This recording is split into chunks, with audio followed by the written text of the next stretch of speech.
ఇప్పుడు మన ఎజెండాలో తర్వాత అంశం మన పార్టీ నాయకుడిని, అదే కాబోయే సీఎంను ఎన్నుకోవడం. అది ఏకగ్రీవంగా మన పార్టీ అభ్యర్థి ధనుంజయ. ఏకగ్రీవంగా ఎన్నుకోవడం ఏమిటి సార్? తాగొచ్చారా మీటింగ్కి? తాగి మీటింగులు పెట్టే సంస్కృతి మాకు లేదు ధనంజయ్ గారు. కొంచెం మర్యాదగా మాట్లాడండి ధనంజయ్ గారు. ఏం మాట్లాడుతున్నారు మీరు? ఇంకో క్యాండిడేట్ ఎవరున్నారు? మనం అన్నం తింటున్నావా గడ్డి తింటున్నావా? మన నాయకుడికి మనం ఇచ్చే గౌరవం ఇదా? వీల్లేదు సార్. ఇప్పటి వరకు సంజీవయ్య గారే మా సీఎం. ఆయన తర్వాత ఆయన కొడుకు అర్జున ప్రసాదే మా సీఎం. సీఎం అర్జున్ ప్రసాద్ జిందాబాద్. సీఎం అర్జున్ ప్రసాద్. సీఎం అర్జున్ ప్రసాద్. ఏం మాట్లాడుతున్నారు? బుద్ధి జ్ఞానం ఉందా?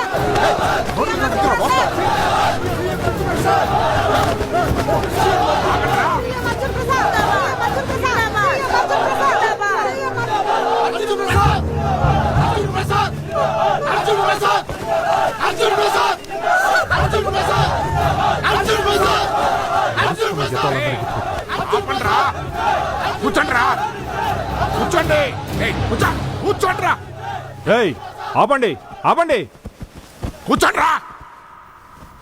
ఇదేమన్నా మీటింగ్ అనుకుంటున్నారా? చేపల మార్కెట్ అనుకుంటున్నారా? గొడవ కాదండి, మాకు ఎలక్షన్ కావాలి. అర్జున్ ప్రసాద్ సీఎం కావాలి. సీఎం అర్జున్ ప్రసాద్. అవునండి, మాకు ఎలక్షన్స్ కావాలి. అర్జున్ గారే పోటీ చేయాలి. సంజయ్ గారు దేవుడు సార్. ఆయన మీకు తమ్ముడు. ఈ ధనంజయ్కి చిన్నాన్న. ఈయన గారు 18 ఏళ్లకే మర్డర్ చేసి జైల్లో కూర్చుంటే బయటకు తీసుకొచ్చి పదవి ఇచ్చారు. మర్చిపోయారా? మాకు ఆయన దేవుడు సార్. మేము బతుకుండగా ఈ అన్యాయాన్ని మేము సహించలేము. ఎలక్షన్స్ జరగకపోతే మేమందరం రాజీనామా చేస్తాం. అప్పుడు ఆ మునిస్వామి సీఎం అయి కూర్చుంటాడు. ఏంట్రా మాటకాడతావు? నీకెంత కావాలో వచ్చి పట్టుకెళ్ళు. డబ్బుల గురించి మాట్లాడకండి సార్, మాకందరికీ నవ్వు వస్తుంది. ఏం మాట్లాడుతున్నారు?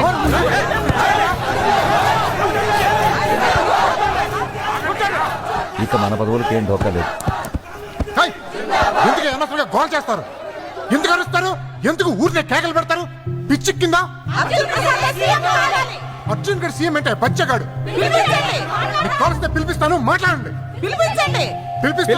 పిలిపిస్తున్నాం. రేపా మాప అమెరికా వెళ్ళిపోయాడు. ఆడికి రాజకీయాలంటే ఇంట్రెస్ట్ లేదు. అయినా మేమంతా ఒకటి.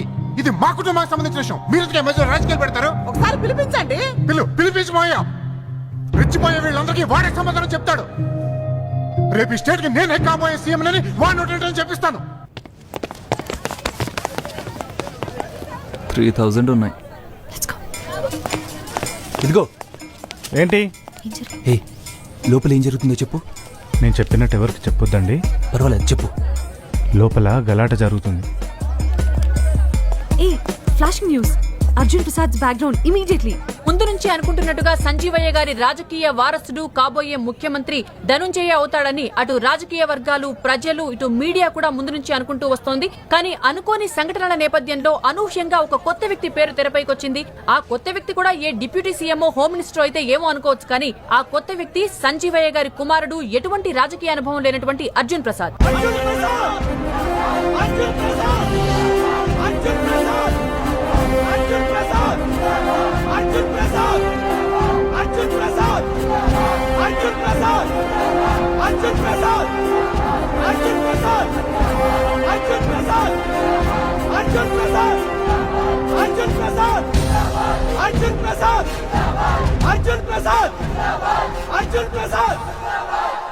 తమ్ముడు పిలిపించమన్నారు కదా, చెప్పు అర్జున్. రేపు ఈ స్టేట్ కాబోయే సీఎం ఈ ధనుంజయ సంగతి చెప్పు. అర్థం ఎలా చెప్పి వీళ్ళందరికీ. వెళ్ళు. అర్జున్ ప్రసాద్ జిందాబాద్. అర్జున్ ప్రసాద్ జిందాబాద్. Dhananjay down down. Dhananjay down down. నాకన్నా, మా అమ్మకన్నా, కుటుంబానికన్నా ఎక్కువగా పార్టీని ప్రేమించే వ్యక్తి సంజీవయ్య గారు. ఎన్నో ఆటుపోట్లు తిని 13 ఏళ్లగా పార్టీని గెలిపిస్తూ మీ అందరికీ ఆశ్రయం ఇచ్చిన వ్యక్తి ఆయన. మీలో ఎందరికో రాజకీయ ఓనమాలు దిద్ది పేరిచ్చి పదవునిచ్చి కాపు కాసిన వ్యక్తి సంజీవయ్య గారు. అలాంటి వ్యక్తికి మీరు చూపించే గౌరవం ఇదా? పోయి 10 రోజులైనా కాలేదు, అప్పుడే పార్టీలో కుమ్ములాట్లు, గొడవలు. ఇదేనా మీరు ఆయన పట్ల చూపించే కృతజ్ఞత? ఆయన ఆశయాలు, కోరికలు తీర్చాల్సిన బాధ్యత మీకు ఉందా లేదా?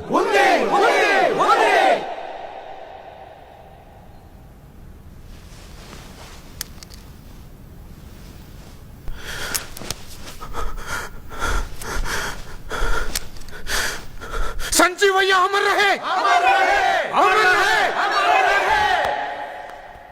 నేను ఈ ప్రపంచంలో అందరికన్నా ఎక్కువగా ప్రేమించిన వ్యక్తులిద్దరు మా అమ్మ మా నాన్న. వాళ్ళిద్దరు కోరిన ఒకే కోరిక, జన్మనిచ్చిన తర్వాత మా అమ్మ కోరిన మొదటి కోరిక, మా నాన్న సంజీవయ్య గారి ఆఖరి కోరిక, నేను సీఎం అవ్వాలని.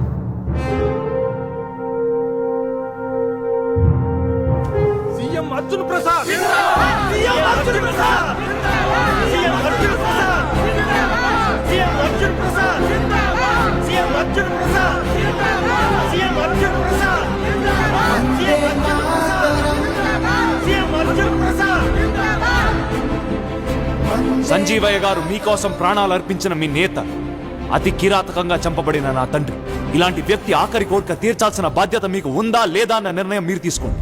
నాకుంది కాబట్టి నేను సీఎంగా పోటీ చేస్తాను. ఆయన కోసం, ఆయన్ని ప్రేమించే మీకోసం రాజకీయాల్లో అక్షరాలు దిద్దుతాను. ఎవరికి నచ్చినా నచ్చకపోయినా నేను సీఎంగా పోటీ చేస్తాను.